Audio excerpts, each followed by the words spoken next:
மார்க்கெட்டில் உண்மையிலே யார் தான் நல்லா காசு பண்ணுவான் அப்படின்னு பார்த்தீங்கன்னா, நிறைய காசு வச்சுருக்கவங்களா? இல்லை நான் 30 வருஷம் 40 வருஷம் இன்வெஸ்டடாக இருக்க போகிறேன், நான் எல்லாரும் விட அதிகமாக பணம் பண்ணிடுவேன் அப்படின்னு நினைக்கிறவங்களா? அதுவும் இல்லை. உண்மையிலே யார் நல்லா பணம் பண்ணுவாங்கன்னா, மணியோட சைக்காலஜி தெரிஞ்சவங்க தான். ஸோ நீங்கள் மார்க்கெட்டில் எப்படி ரியாக்ட் பண்ணுறீங்க அப்படிங்கிறத பொறுத்து மட்டும்தான் நீங்கள் மார்க்கெட்டில் பணம் பண்ணுவீங்களா இல்லை பணத்தை இழப்பீங்களான்றது இருக்குது.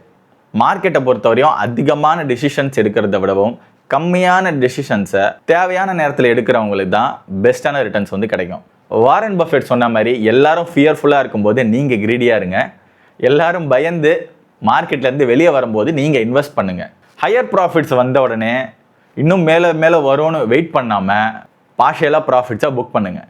ஒன்ஸு நீங்கள் பை பண்ணாலும் சரி செல் பண்ணாலும் சரி, அதுக்கப்புறம் மார்க்கெட் தர ரியாக்ஷனை நினச்சி கவலைப்படாதீங்க. அது எண்ட் ஆஃப் த டே நீங்கள் ப்ராஃபிட் பண்ணிங்களா லாஸ் பண்ணிங்களா மட்டும் பாருங்கள். அதர்வைஸ் மிஸ் பண்ண ஆப்பர்ச்சுனிட்டி நினச்சி வருத்தப்படாதீங்க. ஏன்னா அது ஆப்போசிட்டாகவும் போயிருக்கலாம். Stay investor.